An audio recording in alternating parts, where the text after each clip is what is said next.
Good morning dear student. आज की class में हम लोग सॉल्व करेंगे मैथमेटिक्स के मोस्ट इम्पॉर्टेंट टॉप 15 क्वेश्चंस को। डियर स्टूडेंट, ये टॉप 15 क्वेश्चन ऐसे क्वेश्चन हैं जो आपके आईईआरटी एंट्रेंस एग्जाम में बार बार पूछे गए क्वेश्चन हैं। डियर स्टूडेंट, इन 50 क्वेश्चंस के संग्रह को मैं इस तरीके से लेकर आया हूँ।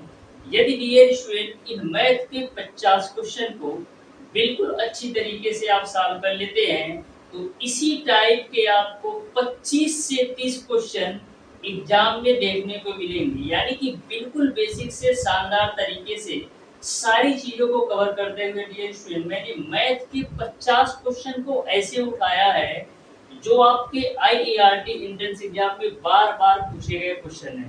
तो डियर स्टूडेंट, यदि आप पूरा वीडियो यानी कि मैथ के इन 50 क्वेश्चन के सॉल्यूशन को बिल्कुल शानदार तरीके से अच्छी तरीके से कवर कर लेते हैं तो डियर स्टूडेंट 100% मैं गारंटी के साथ कहता हूँ ऐसे ही क्वेश्चन आपके आईईआरटी एंट्रेंस एग्जाम 2023 में 25 से 30 क्वेश्चन देखने को मिलेंगे, इस बात की गारंटी है।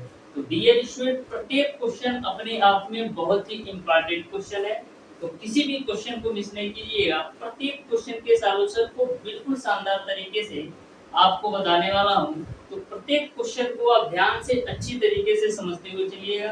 तो डियर स्टूडेंट, स्टार्ट करते हैं आज की क्लास। देखते हैं क्वेश्चन नंबर 1।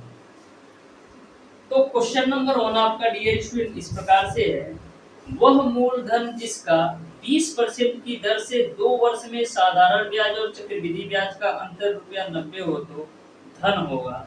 यानी कि क्वेश्चन नंबर 1 में आपको मूलधन ज्ञात करना है, 2 वर्ष के साधारण ब्याज और चक्रवृद्धि ब्याज का अंतर दे रखा है। तो डियर स्टूडेंट, मैंने आपको बताया था कि जब 2 वर्ष के साधारण ब्याज और चक्रवृद्धि ब्याज का अंतर दे रखा हो तो वहां पर मूलधन निकालने का जो फार्मूला होता है डियर स्टूडेंट वो आपका होता है अंतर बराबर आपका होता है डियर स्टूडेंट PR² का स्क्वायर। जब आपको 2 वर्ष के साधारण ब्याज और चक्रवृद्धि ब्याज का अंतर दे रखा हो तो वहां पर आपको फार्मूला लगाना है अंतर बराबर PR² का स्क्वायर। यहीं पर डियर स्टूडेंट, यदि आपको 3 वर्ष के साधारण ब्याज और चक्रवृद्धि ब्याज का अंतर दे रखा हो तो वहां पर आप फार्मूला लगाते हो PR² ब्रैकेट में 300 प्लस का R डिवाइडेड बाय 100 कर दो। तो दोनों ही फार्मूलों को आप ध्यान में रखिएगा। यदि 3 वर्ष का साधारण ब्याज और चक्रवृद्धि ब्याज का अंतर दे रखा हो तो PR² 300 plus R divided by 100 क्यों लगाना है। यदि 2 वर्ष का साधारण ब्याज और चक्रवृद्धि ब्याज का अंतर दिया हो तो यह फार्मूला आपको लगाना है। अब डियर स्टूडेंट, अंतर आपको दे रखा है 90, तो 90 मैंने रख दिया। P की वैल्यू ज्ञात करना है। R का जो मान है वो आपका 20% है, तो 20% के स्क्वायर को हम क्या लिखेंगे 20 गुणे 20 के रूप में, बटे 100 का स्क्वायर है तो 100 के स्क्वायर को हम लिख लेते हैं 100 गुणे 100 के रूप में। अब देखो डबल जीरो से डबल जीरो आपका खुच्चा में चला जाएगा, 2 से काटोगे तो ये 50 बार में जाएगा, 2 से काटोगे तो ये आपका 25 बार में जाएगा। यानी जो P की वैल्यू आएगी वो क्या मिलेगा 90 गुणे 25 के रूप में। तो 90 गुणे 25 कितना होगा 10। अब 25 नवा आपका होता है 225, यानी P की जो वैल्यू आएगी वो आपका 2250 रुपये हो जाएगा। इस तरीके से डियर स्टूडेंट क्वेश्चन नंबर 1 का ऑप्शन नंबर ए बिल्कुल राइट आंसर होगा। बिल्कुल सिंपल क्वेश्चन पूछे जाते हैं, बस आपको क्वेश्चंस के कॉन्सेप्ट अच्छी तरीके से आना चाहिए। अब देखिएगा डियर स्टूडेंट क्वेश्चन नंबर 2। तो क्वेश्चन नंबर 2 को भी आप ध्यान से देखिएगा। क्वेश्चन नंबर 2 आपका डियर स्टूडेंट, यदि एक धन चक्रवृद्धि ब्याज की दर से 4 वर्ष में दोगुना हो जाता है तो वह धन कितने वर्ष में 8 गुना हो जाएगा। तो मैंने आपको एक ट्रिक बताया था चक्रवृद्धि ब्याज में गुना वाले प्रश्न को कैसे सॉल्व करते हैं। तो डियर स्टूडेंट, चक्रवृद्धि ब्याज में गुना वाले प्रश्न को सॉल्व करने का ट्रिक है कि जो आपका धन होता है वो गुना के रूप में चलता है, लेकिन जो आपका समय होता है वो ऐड के रूप में चलता है। ध्यान से देखिएगा तो 1 सेकंड के अंदर सॉल्व कर सकते हैं। क्वेश्चन में ऐसा बोला गया है कि 4 वर्ष में दोगुना हो जाता है। मैं मान लेता हूँ कि वह धन आपका x था जो कि आपका 4 वर्ष में आपका दोगुना हो गया, यानी कि 4 वर्ष में आपका 2x हो गया। बोला है कितने वर्ष में आपका 8 गुना हो जाएगा। तो मैंने आपको बताया जो धन होता है वो गुना के रूप में चलता है और जो समय होता है वो ऐड के रूप में चलता है। यानी कि एक दो गुना होने में इसको 4 वर्ष लगा, तो दूसरा दो गुना होने में कितना लगेगा, 4 वर्ष और लगेगा। यानी कि दूसरा दो गुना होगा तो ये आपका 4x हो जाएगा। फिर एक गुना और करेंगे तो यहाँ पर 4 वर्ष आपका और लगेगा, और जब 4x का एक गुना और होगा तो ये आपका 8x हो जाएगा। तो इस तरीके से देख सकते हैं कि उसी धन को 8 गुना होने में कितना समय लग रहा है, 4 + 4 + 4, यानी कि 12 वर्ष में वही धन आपका 8 गुना हो जाएगा। यदि आपने चक्रवृद्धि ब्याज एवं साधारण ब्याज का बेसिक वाला वीडियो नहीं देखा है तो जरूर देख लीजिएगा, तो आपको और अच्छी तरीके से क्लियर हो जाएगा। इस तरीके से डियर स्टूडेंट क्वेश्चन नंबर 2 का ऑप्शन नंबर सी सही हो जाएगा। अब देखिएगा डियर स्टूडेंट क्वेश्चन नंबर 3। तो क्वेश्चन नंबर 3 को आप ध्यान से देखिएगा। बोला है यदि एक आदमी 30 किलोमीटर प्रति घंटे की गति से चलता है तो वह गंतव्य स्थान पर 10 मिनट देर से पहुंचता है, और यदि वह 42 किलोमीटर प्रति घंटे की गति से चलता है तो 10 मिनट पहले पहुंच जाता है। आदमी द्वारा तय की गई दूरी क्या है, ये आपको बताना है। तो मैंने आपको एक ट्रिक बताया था कि दूरी निकालने का जो फार्मूला होता है डिविजन, तो आपका क्या होता है, S1 गुणे का S2 डिवाइडेड बाय चालों का डिफरेंस गुणे आपका होता है टाइम डिफरेंस। अब यहाँ पर सबसे बड़ा जो खेल है वो आपका टाइम डिफरेंस का। टाइम डिफरेंस यदि आपको एक बार पहले और यदि आपका एक बार देर पहुंचता है तो ऐसे कंडीशन में जो आपका टाइम डिफरेंस होता है दोनों समयों के योग के बराबर होता है। यदि एक बार पहले पहुंचता है और एक बार देर पहुंचता है तो ऐसे कंडीशन में आपका जो टाइम डिफरेंस होता है दोनों के समयों के योग के बराबर होता है। लेकिन एक बार पहले पहुंचता है और दूसरी बार भी पहले पहुंचता है तो ऐसे कंडीशन में जो टाइम डिफरेंस होता है दोनों समयों का अंतर होता है। तो ध्यान में रखिएगा, यदि आपका एक बार पहले पहुंचता है और एक बार देर पहुंचता है तो टाइम डिफरेंस दोनों समयों का योग होगा। लेकिन यदि एक बार पहले और दूसरी बार भी पहले पहुंचता है तो ऐसे कंडीशन में जो टाइम डिफरेंस होता है दोनों समयों के अंतर के बराबर होता है। वहीं पर एक बार देर और दूसरी भी बार देर हो तो ऐसे कंडीशन में टाइम डिफरेंस दोनों समयों का अंतर होता है। तो यहाँ पर डियर स्टूडेंट एक चाल आपको 30 किलोमीटर प्रति घंटा दे रखा है और दूसरी चाल आपका 42 किलोमीटर प्रति घंटा दे रखा है। तो ये आपका हो जाएगा S1 की वैल्यू 30, S2 की वैल्यू 42। चालों का डिफरेंस कितना होगा, तो 42 - 30 कितना होगा, 12। अब देखो टाइम डिफरेंस, तो क्वेश्चन में बोला गया है कि जब 30 किलोमीटर प्रति घंटे की गति से चलता है तो 10 मिनट देर से पहुंचता है, लेकिन 42 किलोमीटर प्रति घंटे की गति से चलता है तो 10 मिनट पहले पहुंच जाता है। यानी एक बार देर हो रहा है और एक बार पहले, तो टाइम डिफरेंस क्या आएगा, दोनों समयों का योग। तो 10 मिनट पहले पहुंचता था और 10 मिनट बाद में, यानी कि जो टाइम डिफरेंस आएगा वो आपका 20 मिनट का है। अब देखो ये जो आपकी चाल है किलोमीटर प्रति घंटा में है, लेकिन टाइम डिफरेंस आपका मिनट में है, तो इसको भी घंटा में चेंज करने के लिए 60 से भाग दे दो भाई। 0 से 0 बच्चा में ये काट दीजिए, 6 सत्ते 42 हो जाएगा। 2 से काट दीजिए, 2 छक्का 12 हो जाएगा। 6 से काट दीजिए तो 6 25 30 हो जाएगा।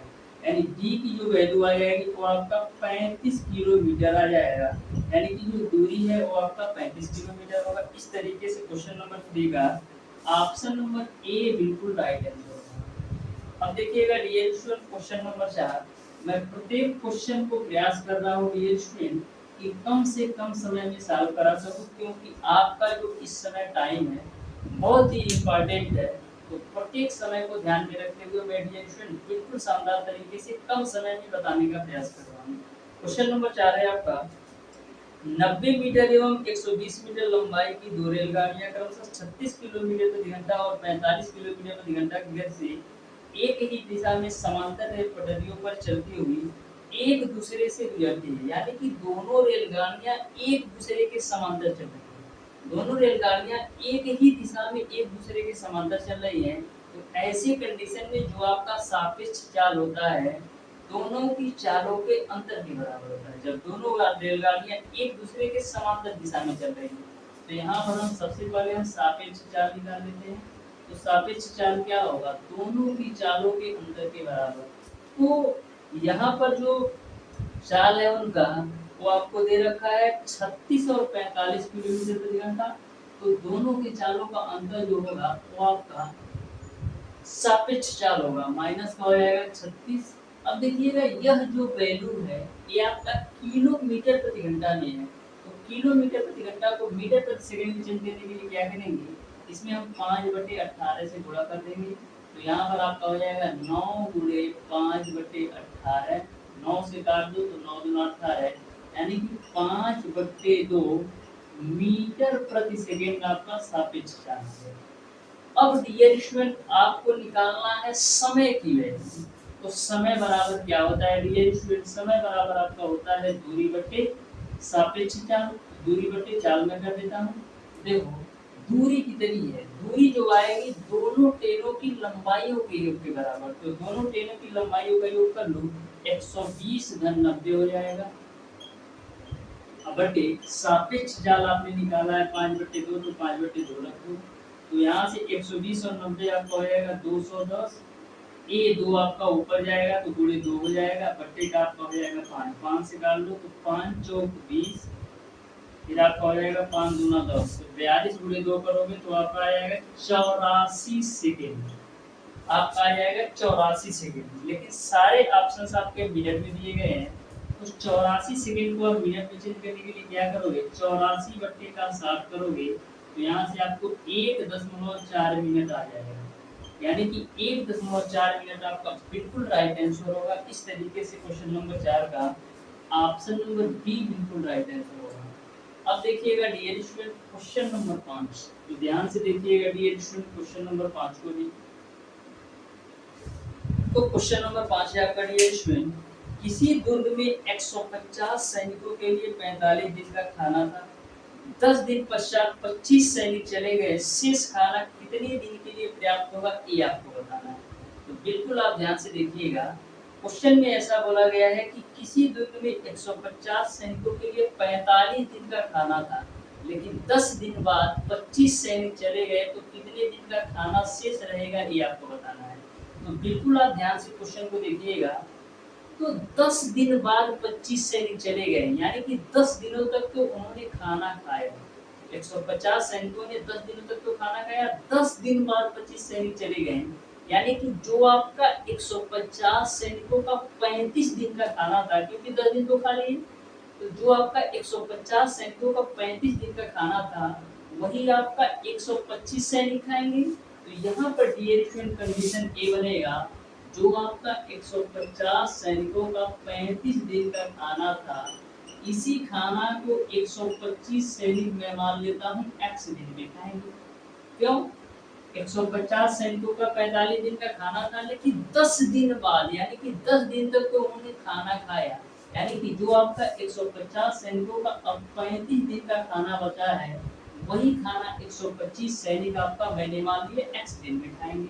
तो 25 से काटो, 25 25 125, 25 छक्का 150 और ये आपका 5 7 35, यानी x की वैल्यू कितना आ जाएगा 42 दिन, यानी कि वही जो बचा हुआ खाना है 42 दिन तक खाएंगे 125 सैनिक। इस तरीके से डियर स्टूडेंट क्वेश्चन नंबर 5 का ऑप्शन नंबर सी सही हो जाएगा। अब देखिएगा डियर स्टूडेंट क्वेश्चन नंबर 6, तो ध्यान से देखिएगा क्वेश्चन नंबर 6 को भी।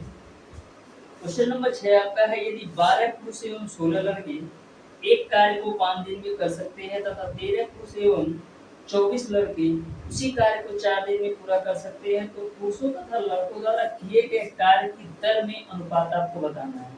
12 पुरुष और 16 लड़के किसी कार्य को 5 दिन में कर सकते हैं, तो 12 पुरुष यानी कि 12 मैन प्लस 16 लड़के यानी कि 16 बॉय इसी कार्य को 5 दिन में कर सकते हैं, और उसी काम को 13 पुरुष और 24 लड़के यानी कि 13 मैन और 24 बॉय उसी कार्य को 4 दिन में कर सकते हैं। तो आपको यह बताना है कि एक पुरुष और लड़के द्वारा किए गए कार्य का अनुपात क्या है, ये आपको बताना है। तो सबसे पहले हम 5 से ब्रैकेट में मल्टीप्लाई कर लेते हैं, तो 60m प्लस का 80b बराबर 52m प्लस का 96b, ठीक है।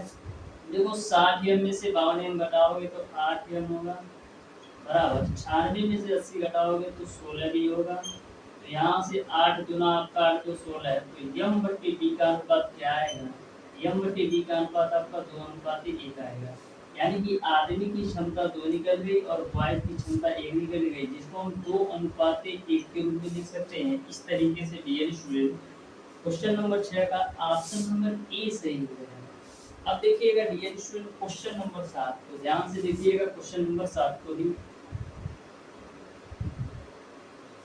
क्वेश्चन नंबर 7 है आपका डियर स्टूडेंट, यदि x पे power 4 minus P x square plus Q का गुणनफल x square minus 3x plus 2 हो तो p तथा q के मान क्या होंगे, ये आपको बताना है। तो ध्यान से देखिएगा क्वेश्चन नंबर 7 को, जो कि आपका गुणनखंड से है x पे power 4 minus P x square x पे पावर 4 माइनस का P x square plus Q बराबर 0। इसका जो एक गुणनखंड है डियर स्टूडेंट वो आपका है x square minus 3x plus 2, x square minus का 3x प्लस 2।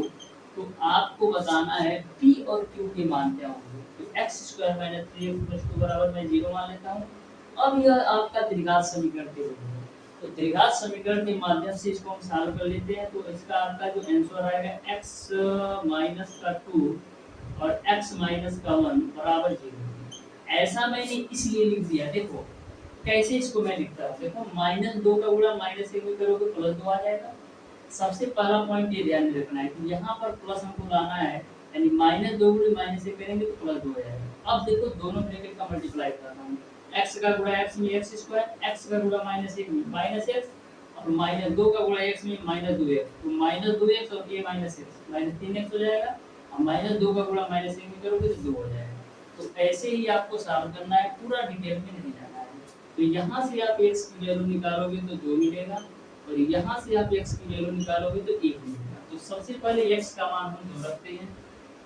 तो यहाँ पर आपका हो जाएगा 2 पे पावर 4 और यहाँ पर p गुणे 4 प्लस का q बराबर 0। तो यहाँ से आपको मिल जाएगा 2 पे पावर 4 का मान आपका होता है 16 माइनस का 4p प्लस का q बराबर 0, जिसको आप लिख सकते हैं 4p माइनस का q बराबर 16। इसको हम मान लो समीकरण है। अब x का मान आप एक बार 1 रख दो, तो x का मान 1 रखोगे तो 1 माइनस का p प्लस का q बराबर 0 हो जाएगा। इसको हम लिख सकते हैं p माइनस q बराबर 1 के रूप में। इसको हम मान लो समीकरण। अब करते क्या है डियर स्टूडेंट, समीकरण 1 और 2 को हल करके p और q की वैल्यू निकाल लेते हैं। तो लिखेंगे समीकरण 1 में से डियर स्टूडेंट हम 2 को क्या करते हैं, 1 में से 2 को हम हटा देते हैं। तो समीकरण 1 आपका है 4p माइनस का q बराबर 16 और समीकरण 2 आपका है p माइनस q बराबर 1 हटा दो। तो ये आपका हो जाएगा 3p, यहाँ पर घटाएंगे तो कैंसिल हो जाएगा। यहाँ पर आपका मिल जाएगा 15, 3 25 15, यानी p की जो वैल्यू आ गई वो आपको मिल गया 5। p की वैल्यू आपको मिल गया 5। अब p का मान समीकरण 1 या 2 में रख करके q की वैल्यू निकालो। तो p का मान हम समीकरण 1 में रखते हैं। तो p का मान समीकरण 1 में रखेंगे तो 4 गुणे 5 माइनस का q बराबर 16। p का मान 5 समीकरण 1 में मैंने रखा तो a आया, तो 20 माइनस का q बराबर 16। तो यहाँ से q की वैल्यू आपको मिल जाएगी 4। इस तरीके से p का मान 5 और q का मान 4 होगा। यानी कि क्वेश्चन नंबर 7 का dear student option number C बिल्कुल राइट आंसर होगा। ऑप्शन नंबर सी बिल्कुल राइट आंसर होगा। अब देखिएगा डियर स्टूडेंट क्वेश्चन नंबर 8, बिल्कुल ध्यान से डियर स्टूडेंट आप 50 क्वेश्चन का सॉल्यूशन देख करके जाइएगा। किसी भी प्रकार का आपको मैथ में प्रॉब्लम नहीं आएगा।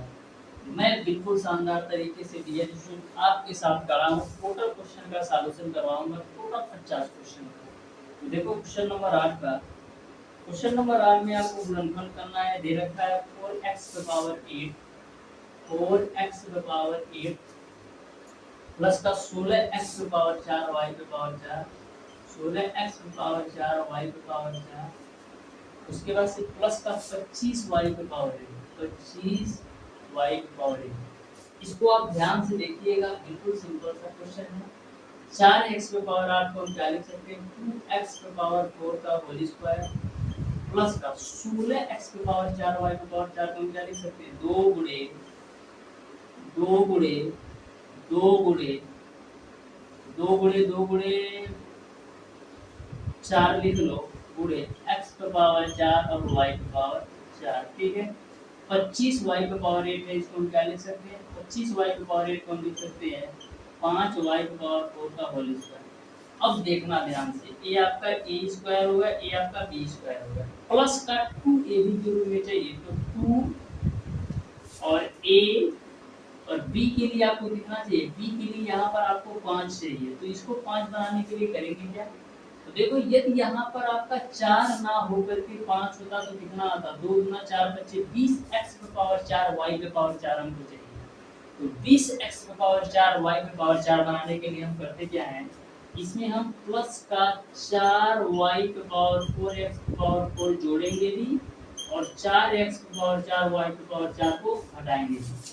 मैंने एक फार्मूला का रूप देने के लिए क्या किया, 4x की पावर 4 y की पावर 4 जोड़ा भी और घटाया भी।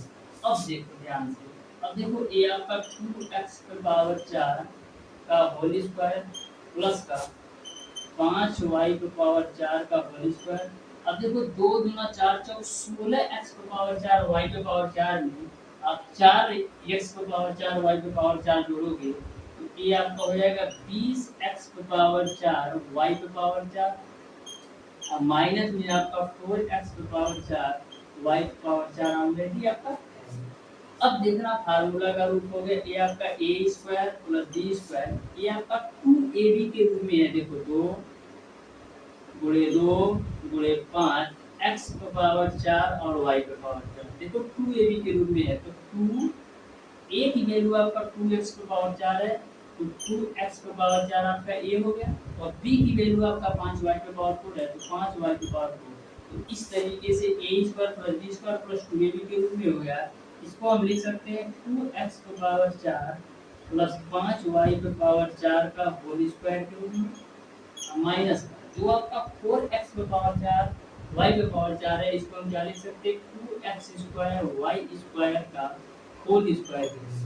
अब आपका a square minus b square के रूप में होगा, a square minus b square को हम क्या लिख सकते हैं, एक ब्रैकेट में a प्लस b और एक ब्रैकेट में a माइनस b, यह पूरी वैल्यू a का है, यह पूरी वैल्यू b का है, तो a प्लस b यानी कि 2x की पावर 4 प्लस 5y की पावर 4 प्लस का 2x square y square a plus b हो गया, एक ब्रैकेट में a माइनस b के रूप में लिखो, यानी कि 2x की पावर 4 प्लस 5y की पावर 4 माइनस का 2x स्क्वायर y स्क्वायर, यही आपका बिल्कुल राइट आंसर होगा। इस तरीके से डियर स्टूडेंट क्वेश्चन नंबर 8 का dear student option number A सही हो जाएगा, बिल्कुल शानदार तरीके से मैंने आपको बताया है। अब देखिएगा डियर स्टूडेंट क्वेश्चन नंबर 9, तो ध्यान से देखिएगा डियर स्टूडेंट क्वेश्चन नंबर 9 को, प्रत्येक क्वेश्चन के कॉन्सेप्ट आपको बिल्कुल क्लियर समझ में आएगा। तो क्वेश्चन नंबर 9 है आपका dear student x + 2 x square + 4x + 4 तथा x³ + 6x स्क्वायर + 12x + 8 का लॉसर क्या होगा, ये आपको बताना है। तो बिल्कुल सिंपल सा एक ही क्वेश्चन है, ये आपको दे रखा है x + 2 और दूसरे ब्रैकेट में आपको दे रखा है x² + 4x + 4 x² + 4x + 4 और दूसरा ब्रैकेट जो दे रखा है वो आपको दे रखा है x³ प्लस का 6x स्क्वायर प्लस का 12x प्लस का 8 के रूप में, इन दोनों का लॉस बताना है। तो ये आपका x + 2 है, तो x + 2 रखो, यहाँ पर देखो x² + 4x + 4 को हम क्या लिख सकते हैं, हम लिख सकते हैं x², 4 को हम लिख सकते हैं 2 का स्क्वायर प्लस का जो 4x है ना, इसको आप लिख दो 2 × 2 × x के रूप में। अब देखो a² + b² plus 2a × b के रूप में हो गया, तो यहाँ पे आपका x + 2 आपका है ही, ये आपका a² + b² + 2ab को हम क्या लिख सकते हैं, हम लिख सकते हैं a + b का होल स्क्वायर के रूप में, इसका तो काम तमाम हो गया। अब बात करते हैं इसका, तो देखो x³ को हम क्या लिख सकते हैं, x³ जो आपका 8 है, 8 को हम लिख सकते हैं 2 का क्यूब प्लस का a³ हो गया प्लस b³ होगा प्लस का 3ab के रूप में बनाते हैं, तो 3 ए की वैल्यू यदि हम x ले लेते हैं और b की वैल्यू 2 ले लेते हैं, यानी a³ + b³ + 3ab ब्रैकेट में आपका a + b होना चाहिए। तो यदि डियर स्टूडेंट आपका इस वाले व्यंजक का इसमें गुणा करने पर यह वैल्यू आ जाती है, तो क्या होगा आपका a + b का होल क्यूब के रूप में हो गया। तो देखो लेते हैं x³ + का 8, ये देखो 3 दूना 6x का x में गुणा कराओगे तो 6x² और 3 दूना 6x का 2 में गुणा कराओगे तो 12x। तो आप देख सकते हैं जो आपका यह व्यंजक दिया गया है वो आपका a + b के होल क्यूब के रूप में दिया गया है। जैसा कि मैंने आपको तोड़ करके दिखा दिया, तो इस वाले वैल्यू को हम क्या लिख सकते हैं, हम लिख सकते हैं x + 2 का होल क्यूब के रूप में, यानी a + b का होल क्यूब के रूप में। अब यहाँ पर x + 2 का होल स्क्वायर को क्या लिख सकते हैं, x + 2 का होल क्यूब के रूप में। तो मौसा क्या होगा, x + 2 का होल क्यूब यहाँ पर भी है, x + 2 का होल क्यूब यहाँ पर भी है। तो जो आपका लॉसा हो जाएगा वो आपका x + 2 का होल क्यूब हो जाएगा। यानी कि क्वेश्चन नंबर 9 का dear student option number C बिल्कुल राइट आंसर होगा। ऑप्शन नंबर सी बिल्कुल राइट आंसर होगा।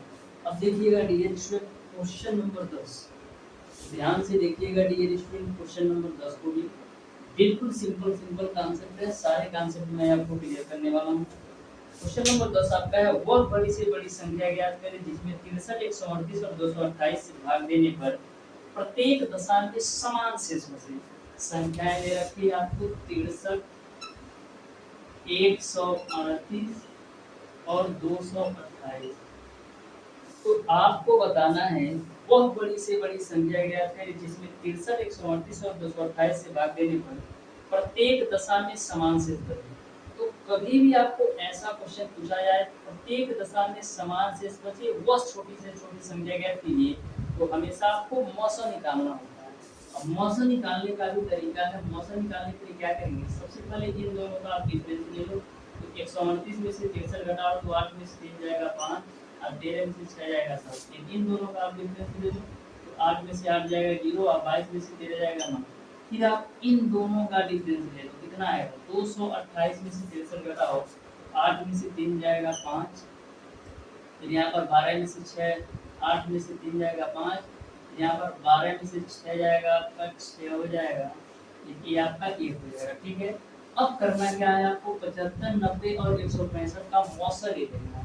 तो 75, 90, 165 का मौसा ले लो। तो 75 को हम क्या लिख सकते हैं 15 × 5 के रूप में, 90 को हम लिख सकते हैं 15 × 6 के रूप में, 165 को हम लिख सकते हैं 15 × 11 के रूप में। तो तीनों में मौसा क्या है, तीनों में कॉमन आपका 15 है, तो मौसा क्या हो जाएगा 15 हो जाएगा, यही आपका आंसर हो जाएगा। इस तरीके से डियर स्टूडेंट क्वेश्चन नंबर 10 का ऑप्शन नंबर डी बिल्कुल राइट आंसर होगा। ऑप्शन नंबर डी बिल्कुल राइट आंसर होगा। अब देखिएगा डियर स्टूडेंट क्वेश्चन नंबर 11, तो देखिएगा ध्यान से डियर स्टूडेंट, प्रत्येक क्वेश्चन को बिल्कुल शानदार तरीके से कवर करने वाले हैं। क्वेश्चन नंबर 11 आपका है दो संख्याओं का लौसा उनके मौसा का 65 गुना है। लौसा तथा मौसा का योग आपका 1650 है, उसमें से एक संख्या आपका 125 है, तो दूसरी संख्या आपको बताना है। तो ध्यान से देखिएगा क्वेश्चन नंबर 11 को। क्वेश्चन में ऐसा बोला गया है कि दो संख्याओं का लौसा उनके मौसा का 65 गुना है। लौसा उनके मौसा का 65 गुना है, तो सबसे पहले मैं मान लेता हूँ कि जो आपका मौसा है वो आपका x है, तो लौसा क्या हो जाएगा, लौसा आपका हो जाएगा 65x हो जाएगा। तो क्वेश्चन में ऐसा बोल रखा है जो लौसा है मौसा का 65 गुना है, यानी कि यदि आपका मौसा x होगा तो लौसा आपका 65x होगा। फिर क्वेश्चन में आगे बोला गया है कि लौसा तथा मौसा का योग आपका 1650 है। लौसा तथा मौसा का योग यानी x प्लस का 65 x की जो वैल्यू है वो आपका 1650 है। और पहली संख्या आपको दे रखा है 125, तो फर्स्ट नंबर में मान लेता हूँ 125 है। ठीक है, देखो 65x और 1x आपका हो जाएगा 66x बराबर आपका हो जाएगा 1650।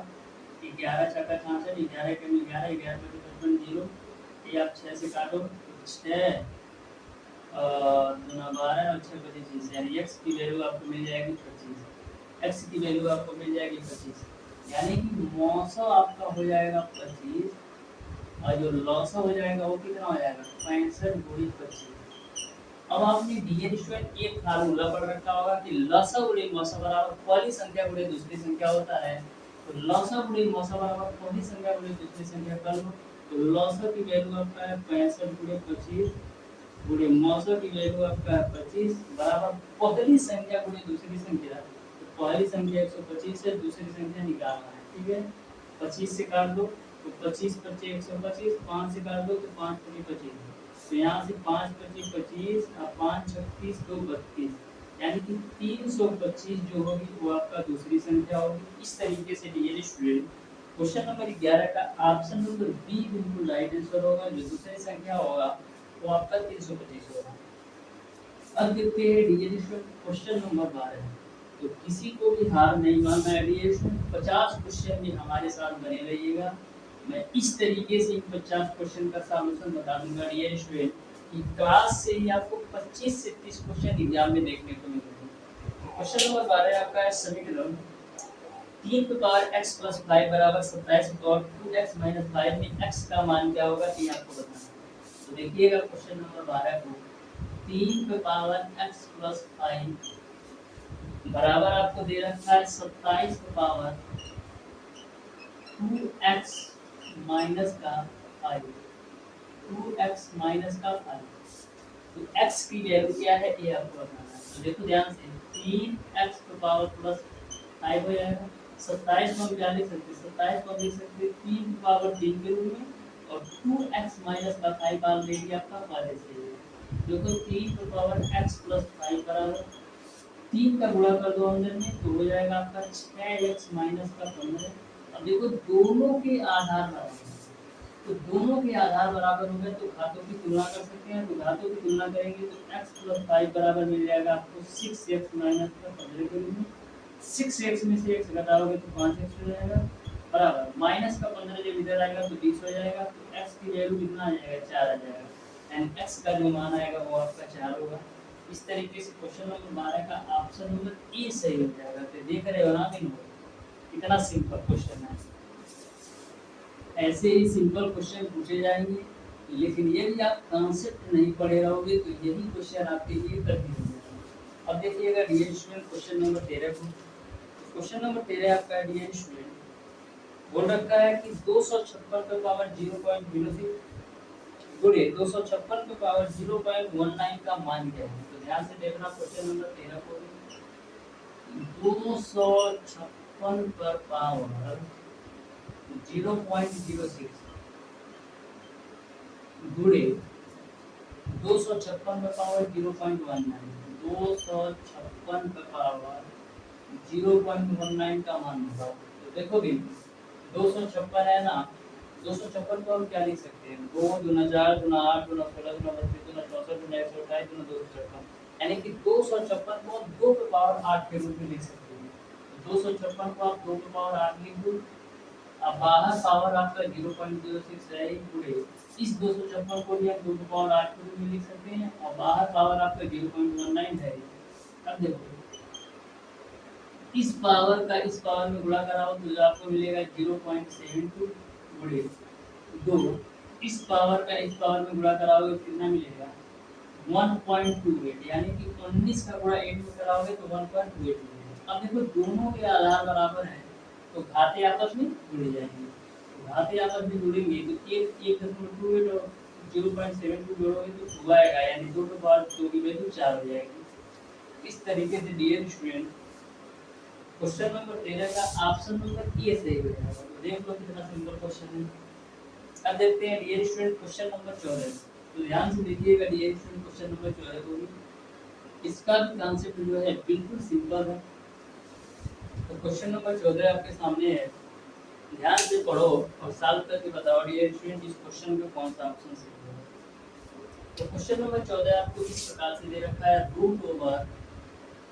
√3/7 का पावर आपको दे रखा है x प्लस 1, का पावर आपको दे रखा है x प्लस 1 बराबर आपको दे रखा है डियर स्टूडेंट 343/27 बराबर आपको दे रखा है 343/27। तो आपको बताना है कि x का मान क्या होगा, आपको बताना है x का मान क्या होगा। तो ध्यान से देखना, देखो करड़ी जो होता है ये आपका पावर में 2 रखा रहता है, यानी कि करड़ी के अंदर हमेशा 2 छिपा रहता है। तो इसको यदि हम कौड़ी से बाहर निकालना चाहो तो हम क्या लिख सकते हैं, हम लिख सकते हैं 3/7 पावर एक्स घन 1 का 2 के रूप में, क्योंकि जब करली से कोई वैल्यू बाहर आती है तो 1/2 पावर लेकर आती है। जैसे आपका रूट ओवर ए है ना, तो रूट ओवर ए को आप लिखे 1 पावर 1/2 के रूप में। तो सेम प्रोसीजर मैंने यही प्रोसीजर इसमें अपनाया।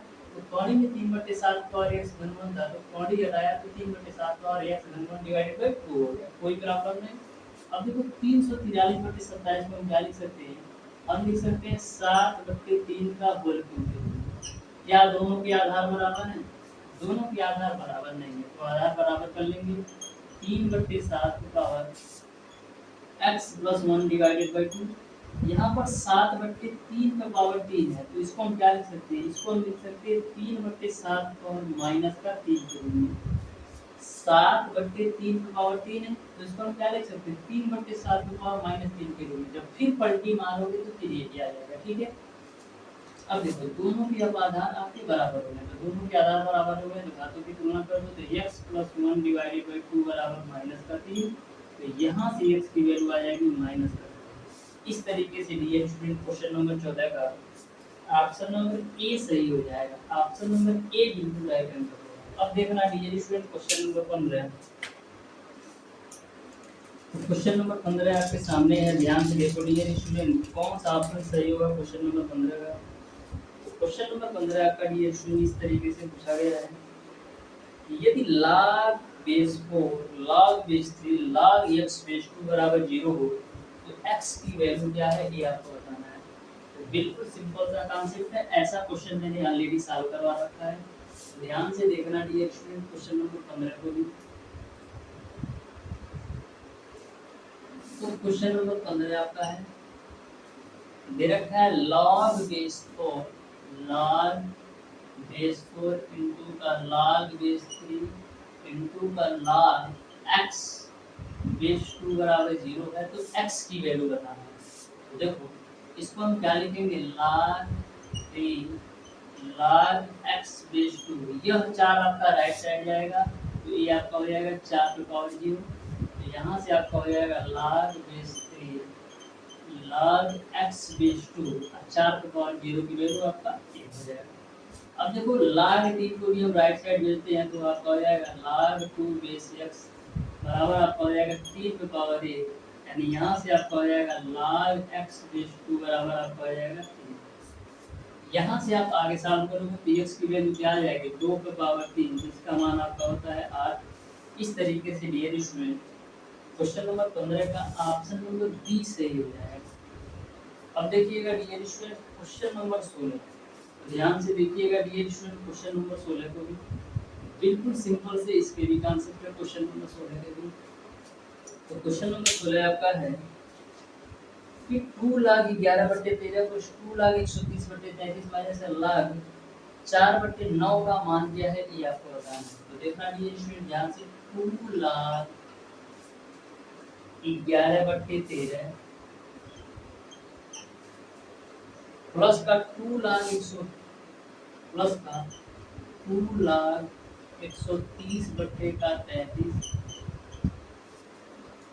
माइनस का log 4/9 माइनस का log 4/9, इसका मान क्या है ये आपको बताना है। इसका मान क्या है आपको ये बताना है। तो ध्यान से देखना बिल्कुल सिंपल से कॉन्सेप्ट है इसके भी क्वेश्चन नंबर 16 के भी। तो सबसे पहले गेज में देखो जो 2 होता है वो कैसे, इसको हम 2 log 11/13 को हम क्या लिख सकते हैं, हम लिख सकते हैं log 11/13 का स्क्वायर के रूप में, क्योंकि आपको पता है यदि आपका log m to power n के रूप में होता है तो इसको आप n log m के रूप में लिख सकते हैं। तो n log m को मैंने डिएक्शन log m to power n के रूप में लिखा है। ये आपका जो वैल्यू है n log m के रूप में था, तो इसको मैंने डिएक्शन इस रूप में ला दिया, यानी कि log m to power n के रूप में। तो सेम कॉन्सेप्ट इस पर भी लगाइए, तो यहाँ पर आपका हो जाएगा log 130/33 पे पावर 2 के रूप में हो जाएगा, और माइनस का आपका हो जाएगा log 4/9। यहाँ तक सबको क्लियर समझ में आ गया होगा। अब देखना डियर स्टूडेंट क्या होगा, ये देखो log m plus log n को हम क्या लिख सकते हैं, log m plus log n को हम लिख सकते हैं log m into n के रूप में। तो ये आपका हो जाएगा log 11/13 का होल स्क्वायर गुणे आपका हो जाएगा 130/33 का होल स्क्वायर और माइनस का आपका log 4/9 है। ठीक है, अब देखना डिविजन यहाँ से आपका हो जाएगा log 11/13 की स्क्वायर को हम क्या लिख सकते हैं, 11/13 गुणे 11/13 और 130/33 को हम क्या लिख सकते हैं, 130/33 गुणे 130/33 के रूप में। अब देखो ये आपका log m minus log n के रूप में है। ये पूरी वैल्यू आपका m का काम करेगा, यह पूरी वैल्यू आपका n का काम करेगा। तो log m minus log n को हम क्या लिख सकते हैं, log m/n के रूप में। तो log m हो गया, n जो आएगा वो आपका 4/9 के रूप में आएगा। यहाँ तक किसी को कोई दिक्कत नहीं है। log m minus log n को मैंने log m/n के रूप में लिख दिया। अब काट दो तो 11 तिया 33, 11 तिया 33, 3 3 9 से 9 कैंसिल। अब यहाँ से 13 दहिया 130 और 13 दहिया 130। अब देखो 2 से काटेंगे तो 2 दूना 4, 2 पचे 10, 2 से काटेंगे तो ये आपका 5 ही रहेगा, 2 पचे 10 हो जाएगा। यानी फाइनली जो आपको मिल जाएगा वो आपको मिल जाएगा log 25।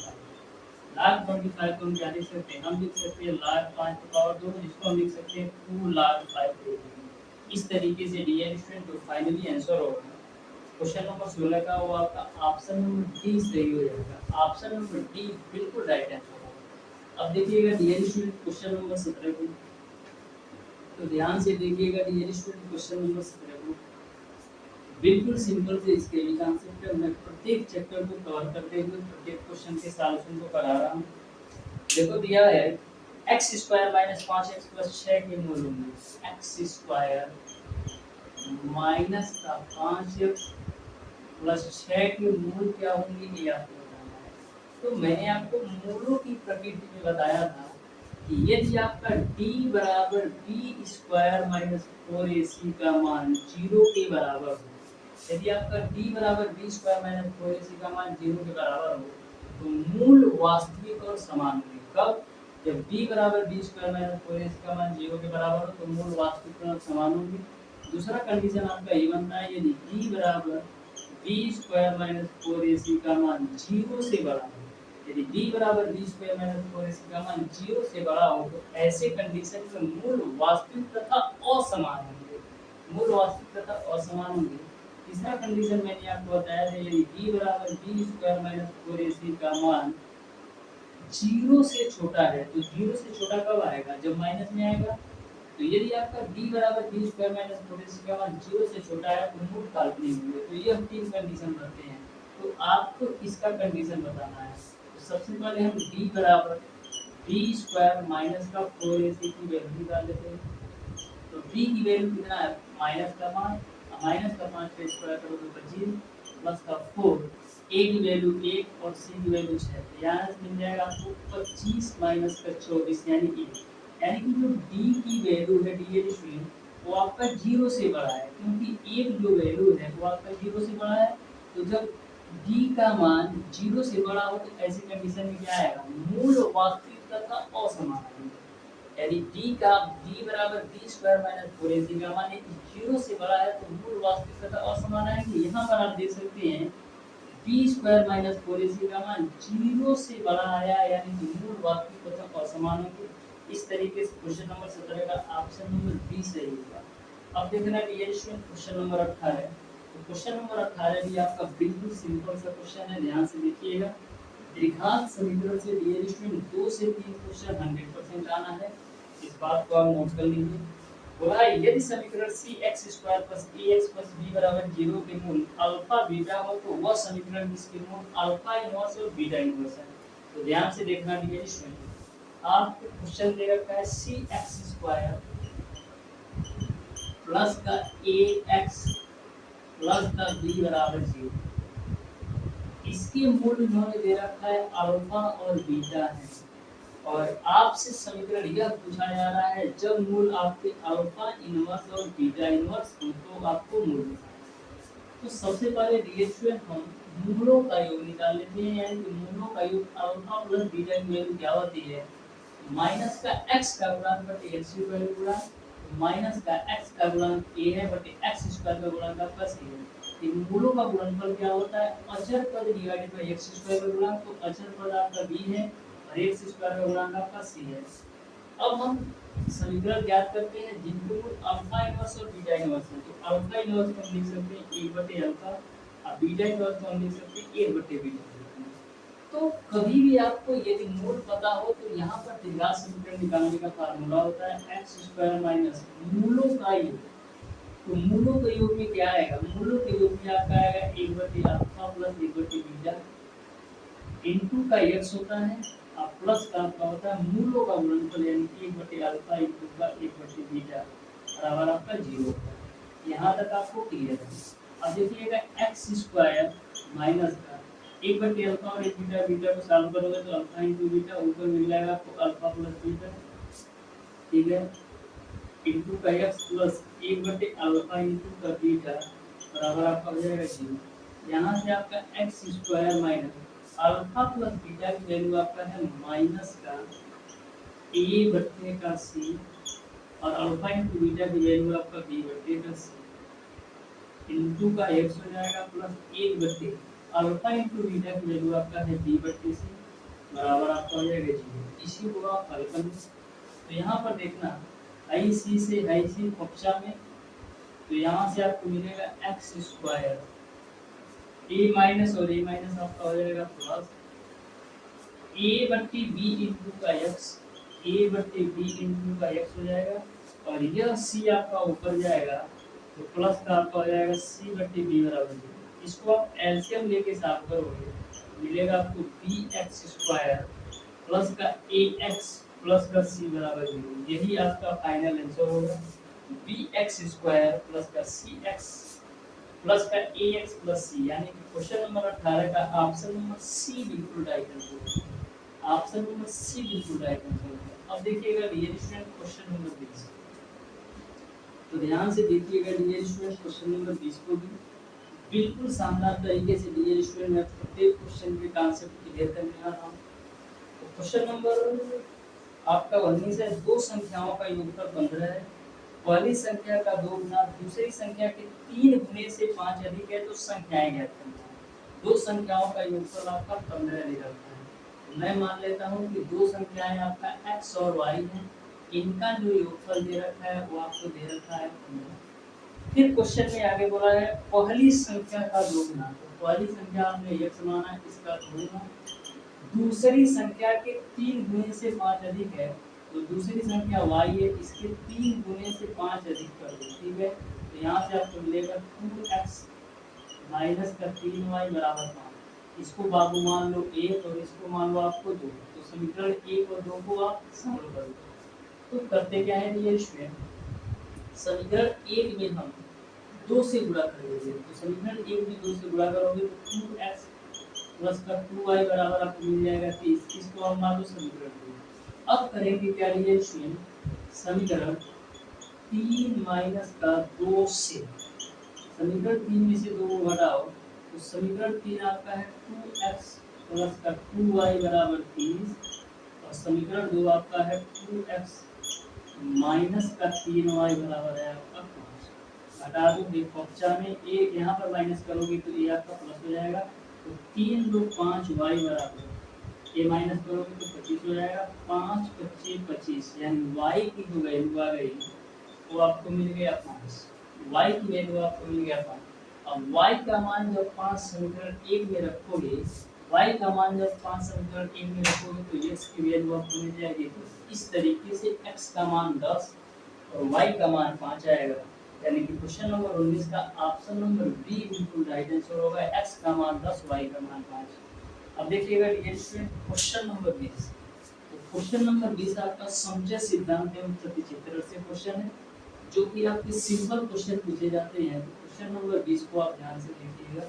क्वेश्चन नंबर 20 में आपको दे रखा है संचय a बराबर 3 4 7 8। संचय a बराबर आपको दे रखा है 3 4 7 और 8 के रूप में, और संचय b बराबर आपको दे रखा है डियर स्टूडेंट वो आपको दे रखा है 1 5 6 4 3, 1 5 6 4 और 3 फिर आपको समझे सी दे रखा है डियर स्टूडेंट, वो आपको दे रखा है 4 5 9 3 8 4 5 9 3 8 और 6।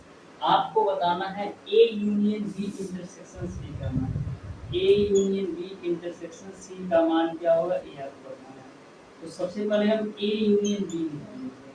ए यूनियन बी का मतलब ये होता है कि समचय ए और समचय बी के सारे अवयवों को एक साथ लिख लिया जाए, लेकिन किसी भी नंबर को रिपीट नहीं करना है। ए यूनियन बी का मतलब ये होता है कि समचय ए और समचय बी दोनों समचयों के अवयव को आपस में कलेक्ट कर दिया जाए, लेकिन किसी भी नंबर का रिपीटेशन नहीं होना चाहिए। तो समचय ए और समचय बी को आप ए यूनियन बी निकालो तो कितना आएगा, 3 आएगा, फिर 4 आएगा, सॉरी 1 से लिख लेता हूँ, 1 आएगा, फिर 3 आएगा, फिर 4 आएगा, फिर 5 आएगा, फिर 6 आएगा, फिर 7 आएगा, फिर 8 आएगा। यही है ना वो ए यूनियन बी का मान, ठीक है। अब आपको निकालना है ए यूनियन बी का इंटरसेक्शन सी से। ए यूनियन बी का इंटरसेक्शन सी से, तो ए यूनियन बी की वैल्यू आपने निकाला है 1 3 4 5 6 7 8, इसका इंटरसेक्शन निकालना है सी के साथ। तो जो समचय सी है 4 5 9 3 8 6, 4 5 9 3 8 6। अब इंटरसेक्शन का मतलब ये होता है कि इस समचय और इस समचय दोनों में जो कॉमन होगा वो वैल्यू लेना है। इस समचय और इस समचय दोनों में जो कॉमन होगा वो लेना है। तो दोनों में कॉमन क्या है, पहले तो 3 कॉमन है, उसके बाद से आपका 4 भी कॉमन है, 5 भी कॉमन है, फिर 6 भी कॉमन है, फिर उसके बाद से 8 कॉमन है, और कुछ कॉमन है वो 3 4 5 6 8 के अलावा और कुछ कॉमन है, और कुछ कॉमन नहीं है। इस तरीके से क्वेश्चन नंबर 20 का ऑप्शन नंबर ए सही हो जाएगा। A union B intersection C का मान यही आएगा। अब देखिएगा क्वेश्चन नंबर 21। तो क्वेश्चन नंबर 21 को आप उपचा में ध्यान से देखिएगा, त्रिकोणमिति। अब त्रिकोणमिति एक ऐसा क्वेश्चन है डियर स्टूडेंट जिससे आपके एग्जाम में 10 से 12 क्वेश्चन प्रत्येक वर्ष पूछे जाते हैं।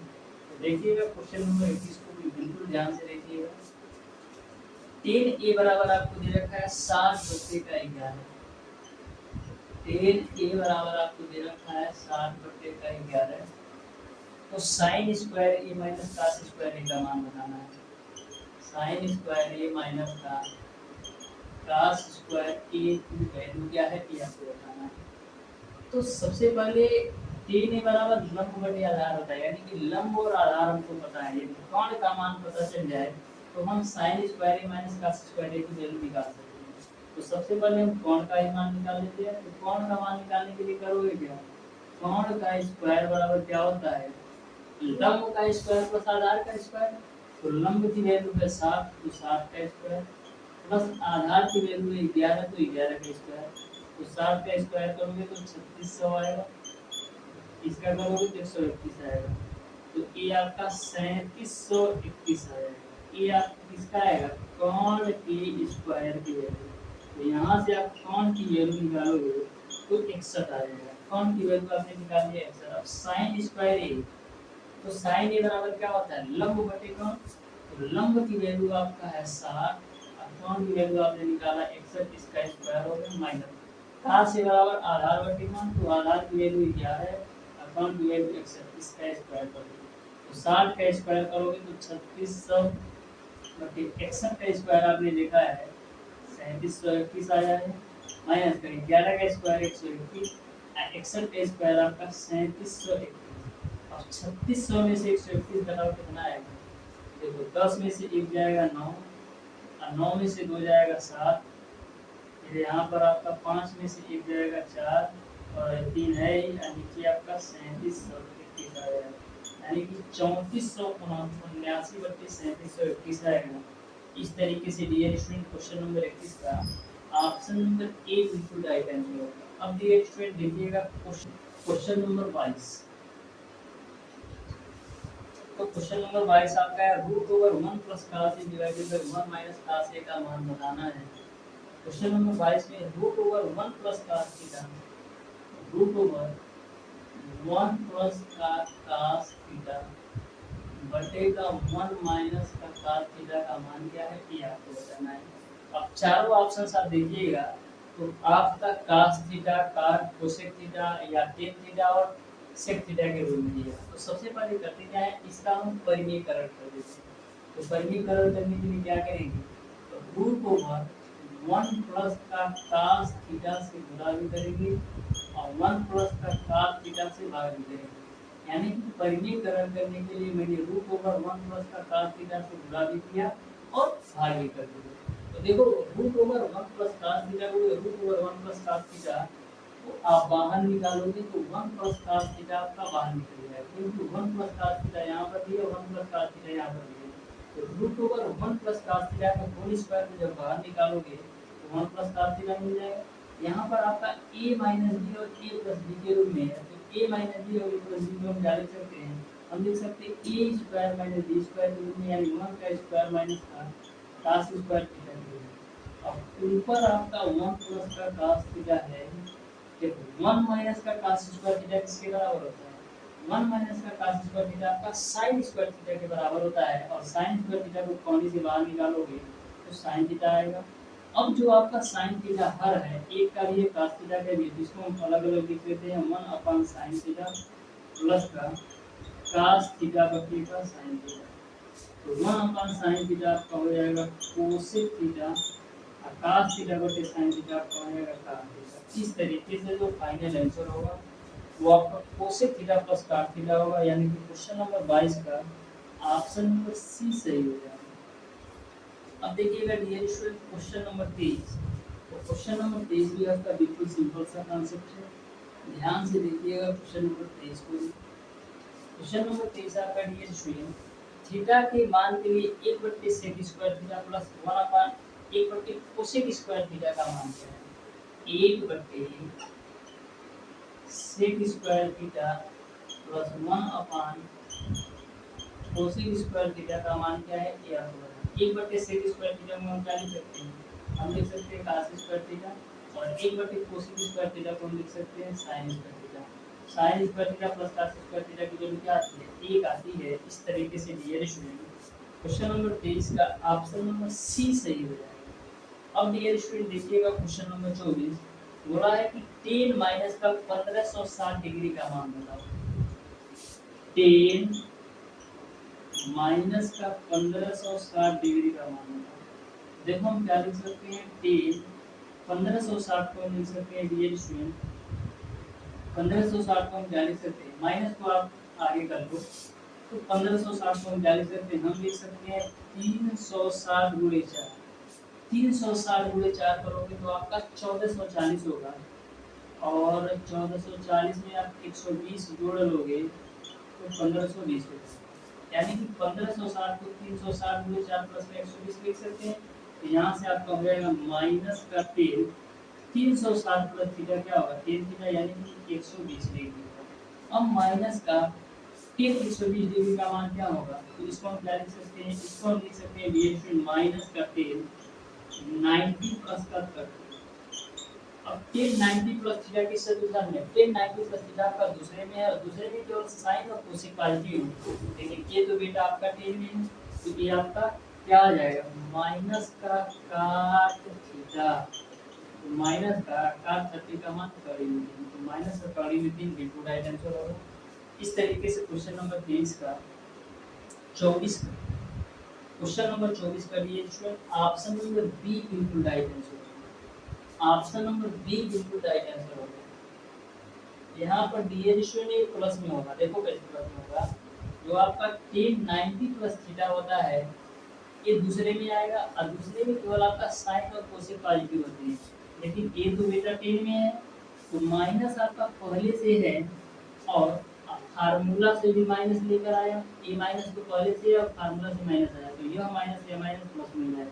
तो इस बात को आप पॉइंट आउट कीजिएगा। देखना ए माइनस तो आपका क्वेश्चन से पहले से, तो ये मैंने माइनस करा दिया। अब देखो 1090 प्लस थीटा दूसरे चतुर्थांश में, और दूसरे चतुर्थांश में केवल साइन और कोसेक पॉजिटिव होती है, लेकिन ये जो बेटा 10 है तो माइनस के साथ काट कर दिया जाएगा तो माइनस माइनस प्लस हो जाएगा, काट करने का मान पॉइंट हो जाएगा। अब देखिएगा dear student question number 25, question number 25 को आप ध्यान से देखिएगा। ये भी आपका बिल्कुल सिंपल सा कॉन्सेप्ट है। क्वेश्चन नंबर 25 भी, क्वेश्चन नंबर 25 आपका dear student tan 5 degree, tan 25 degree, tan 45 degree और tan 65 डिग्री, tan 85 डिग्री का मान क्या है ये आपको बताना है। tan 5 degree, tan 25 degree, tan 45 degree, फिर tan 65 डिग्री और tan 85 डिग्री का मान क्या है ये आपको बताना है। तो tan 5 को आप क्या लिख सकते हैं, कभी भी आपका ऐसा क्वेश्चन पूछा जाए ना तो डायरेक्ट इसको आप tan 5 से 85 यानी कि 5 और 85, 5 और 85 90 हो रहा है ना, तो दोनों कोचा में दे दो, 25 और 65 90 हो रहा है, इसको कोचा में दे दो, तो tan 45 का मान एक आपका आंसर होता है। तो ऐसे आंसर कर सकते हो, लेकिन बेसिक से देखो। tan 5 को हम क्या लिख सकते हैं, हम लिख सकते हैं रिएक्शन tan 90 माइनस का 85 करोगे। अब tan 25 को हम क्या लिख सकते हैं, हम लिख सकते हैं tan 90 माइनस का 65 करोगे और इनटू का आपका tan 45 है, इनटू का आपका tan 65 है और इनटू का आपका tan 85 है। यहाँ तक आपको क्लियर है। tan 90 माइनस थीटा क्या होगा, cos थीटा, यानी आपका हो जाएगा cos 85 डिग्री गुणे tan 90 माइनस थीटा ये आपका हो जाएगा cos 65 डिग्री इनटू का आपका हो जाएगा tan 45 डिग्री और ये आपका tan 65 डिग्री इनटू का tan 85 डिग्री है। अब देखो cot 85 को हम लिख सकते हैं 1/tan 85 डिग्री और cot 65 को लिख सकते हैं 1/tan 65 डिग्री गुणे का tan 45 डिग्री और गुणे का tan 65 डिग्री गुणे का tan 85 डिग्री आपका है। tan 85 से tan 85, tan 65 से tan 65 तो tan 45 का मान 1 हो जाएगा। तो कभी भी आपको ऐसा क्वेश्चन पूछा जाए तो पूरा सॉल्व करने की जरूरत नहीं है, डायरेक्ट आप सॉल्व कर सकते हैं। यदि दो कोणों का योग आपका 90 डिग्री के बराबर है, जैसे tan 5 और tan 85 90 है ना, तो इसको डायरेक्ट ऐसे कक्षा में भेज दो। और tan 25 और tan 65 दोनों का योग आपका 90 है, तो इसको भी मैंने कक्षा में भेज दिया। अब अगर tan 45 जिसका मान 1 होता है, तो इस तरीके से डियर स्टूडेंट आज की क्लास में मैंने आपको बताया मैथमेटिक्स के मोस्ट इम्पोर्टेंट टॉप 25 क्वेश्चन कराने के लिए। तो मैंने बोला था 50 क्वेश्चन का सॉल्यूशन, लेकिन 25 क्वेश्चन का सॉल्यूशन करवा रहा हूँ क्योंकि वीडियो ज़्यादा ही लंबा हो जाएगा। नेक्स्ट 25 क्वेश्चन का solution dear student next class में कराऊंगा।